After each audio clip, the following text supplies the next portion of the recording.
கிருஷ்ணரின் அறையை நோக்கி அவரது மனைவி சத்யபாமா வந்து கொண்டிருந்தார். கூறு சத்யபாமா என்றார் கிருஷ்ணர். சத்யபாமா அதற்கு, கிருஷ்ணா, தங்களின் பிறந்த நாளை முன்னிட்டு நான் உங்களை துலாபாரத்தில் அமர வைத்து பெருமைப்படுத்த நினைக்கிறேன் என்றார் சத்யபாமா. ஆனால் சத்யபாமாவின் குணத்தை அறிந்த கிருஷ்ண பகவான் அதனை யுக்தியால் கையாள நினைத்தார்.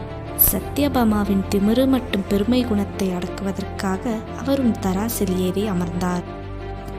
என்ன இது, எவ்வளவு தங்கம் வைத்தாலும் தராசு நகரவில்லையே என்று குழப்பத்துடன் தன் தோழிகளிடம் சென்று அனைத்து தங்கங்களையும் எடுத்து கொண்டு வருமாறு கட்டளையிட்டார்.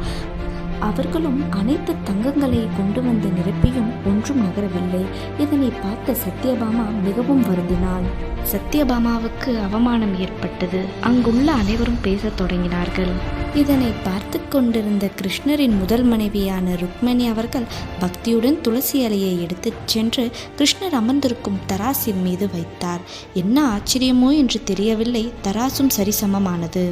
கிருஷ்ணர் சத்யபாமாவை பார்த்து, நீயோ என்னை தராசில் வைத்து செல்வத்துடன் ஒப்பிட பார்த்தார்.